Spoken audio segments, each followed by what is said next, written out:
అడిగి వచ్చినవాడు పరీక్షించడానికి నారాయణుడు వస్తాడు. ఒకప్పుడు డొక్కా సీతమ్మ గారు ఎంత అన్నదానం చేసేదో మహాతల్లి. ఓ బ్రాహ్మణుడు వచ్చాడు, కూర్చోబెట్టి అన్నం పెడుతోంది. ఆయన అన్నాడు, నాకు పెళ్ళవలేదు, ఇన్నాళ్లకు పెళ్లి కూతురు ఒప్పుకుంది చేసుకుంటానని, కానీ బంగారు ఆభరణం ఏదైనా పెట్టమంది, ఏదైనా ఆభరణం ఇస్తే అన్నం తింటా, లేకపోతే తిన్నన్నాడు. అప్పటికే అన్నదానానికి ఆవిడ ఒంటి మీద నగలన్నీ వెళ్ళిపోయి ఒక్క కంటి ఉంది. ఆవిడ భర్త వంక చూసి కంటి ఇచ్చేస్తానంది. ఆయన పక్కకి రమ్మనన్నాడు, అన్నీ అయిపోయాయే, ఆ కంటె ఒకటే ఉంది.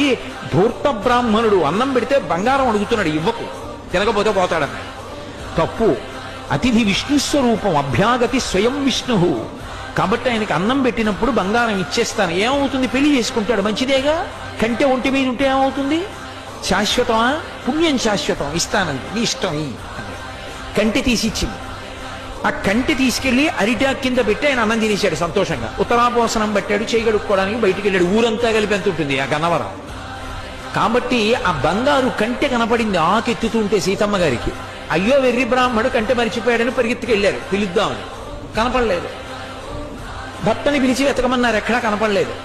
అయ్య బ్రాహ్మణుడు ఇంత కంటె అడిగాడు, వెళ్ళిపోయాడని పడుకుని నిద్రపోయారు. ఆవిడికి కలలో శ్రీ మహావిష్ణువు కనపడ్డారు.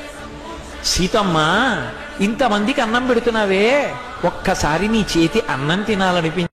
అడిగి వచ్చినవాడు పరీక్షించడానికి నారాయణుడు వస్తాడు. ఒకప్పుడు డొక్కా సీతమ్మ గారు ఎంత అన్నదానం చేసేదో మహాతల్లి.